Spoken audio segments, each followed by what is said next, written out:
This video will try and explain how the ancient Egyptians would not have sat around a table to come up with a simple workable solution to build the pyramids, but more a case of a system evolving to overcome the problems that faced them, which over time became a simple system that worked. The following story is a hypothetical one, which condenses decades of trial and error and the lessons learned over several pyramid projects into one single pyramid build. The ancient pyramid builders could have evolved this system to as far as we have shown, or stopped at any point in between. Please enjoy the theory.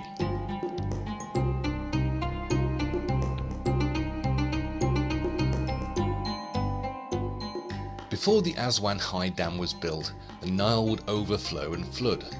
This year, as every other, the inundation starts to flood the fields throughout Egypt.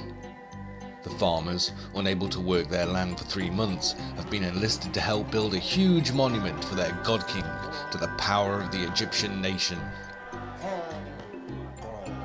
The royal quarries have been busy throughout the year, with quarrymen extracting the huge limestone blocks from the quarry face and standing them in a storage area near the Nile, ready for the pyramid building season to begin.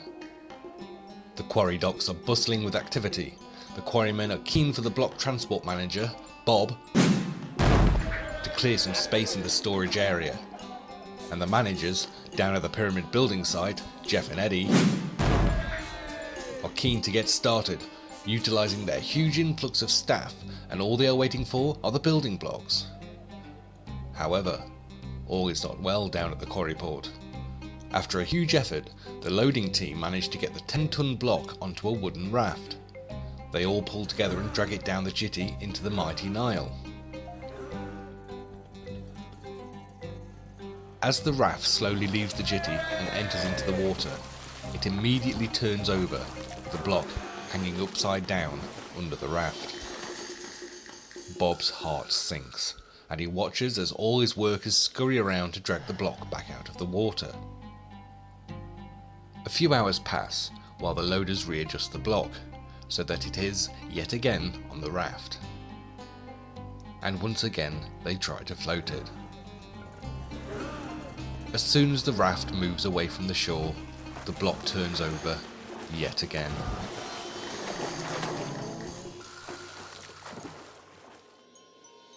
Unsure of what action to take, Bob suggests adding even more material to the raft and trying again.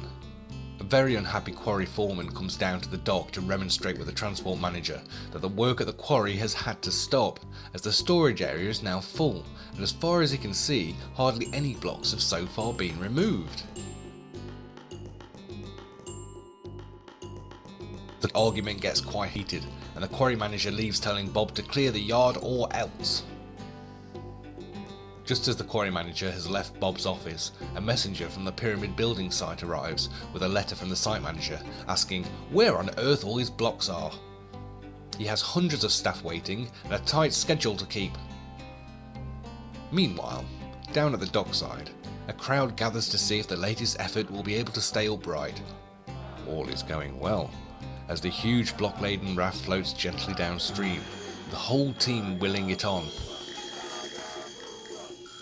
But then, a royal barge passes the raft, and again the wake unsettles it, and once more the block reverts to where it seems most comfortable, hiding under the raft. Sir, wouldn't it be easier to build boats like the pharaohs and send the blocks down the river in them? Seriously? Rather than a raft, use a float that's not only extremely complicated to build, but also hugely expensive. Well, literally the type of boat our godlike pharaoh uses, just to move lumps of stone down the Nile. Well, they would need to have all the fancy bits on them, I suppose. Frank, do you know how many extremely skilled people with specialised equipment it would take to build a boat like that? How many tons of very expensive cedar wood you'd need, which would need to be floated in from Phoenicia hundreds of miles away, and then shaped into planks, seasoned, drilled with thousands of holes with huge lengths of high quality rope to tie it all together, and then each of those technically brilliant boats would need a full and very experienced crew to man it. It's a bloomin' expensive way to move lumps of stone down the Nile, Frank. Fair point, sir. Anyway, it just occurred to me that it'd be us lot who'd have to find a way to load it every time. You're right, rafts do require less material, and are far, far easier to build. But if only we could get them to stay upright. Bob is now under serious pressure. The rafts are taking much more precious material than first thought, the blocks are taking a lot of effort to load onto the rafts and have to be perfectly central before being roped up, and it is a very dangerous and difficult job trying to drag the rafts down the jetty onto the water. To add to his problems, the quarry manager has threatened him with unenviable violence if he doesn't get the storage yard cleared. On top of this, downstream the builders are sitting idly by, waiting for their blocks to arrive. Bob's underling, Billy, comes up to him and asks, "What now, sir? Shall we drag the block back on shore and try again?" Bob looks at the raft, with the block sitting happily underneath in the water. "Stuff it, it's still floating. Just send it downstream like it is, and they will have to sort it out down there on the site." Bob starts to drag all the blocks down to the water, with the raft tightly attached on top. And finally, the storage yard starts to empty. One of the yard workers asked, "Why are we dragging hundreds of blocks down to the water when, with a little effort, we could dig a short canal and flood the block storage area?" Bob liked this idea, so all the blocks in the storage area had the floats attached on top, and as they flooded the storage area and the water rose, all the blocks gently lifted off the floor, ready to float freely down the canal to the Nile.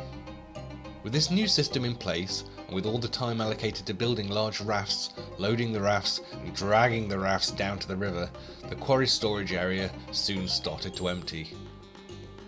With the blocks tied under the rafts, a lot less material was required to float them. But Bob's problem now was that they were running out of the rare timber, and so loading was about to come to a grinding halt, and Bob had no idea what to do.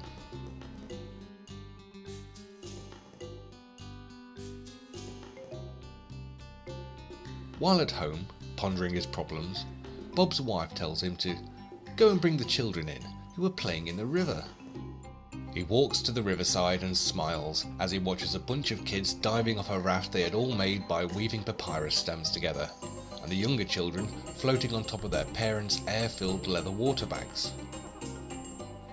As he watches the fun-filled idyllic scene, it suddenly struck him that he didn't need to use expensive hard wood to build the rafts, but instead he could save time and resources by using the ubiquitous materials already around him.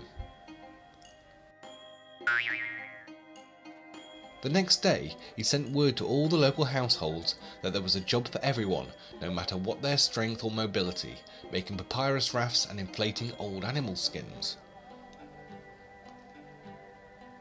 Everybody knew how to weave papyrus, as it was a free material which could be used in just about every situation. Shoes, tables, chairs, roofs and rafts were all made out of papyrus. Bob now had the problem of having too many staff, mainly made up of women, children, the old and disabled. Hello. But because there was now little heavy lifting and dragging involved, and raft making was no longer a specialised trade, he was able to allocate more men to the quarry team to speed up block production.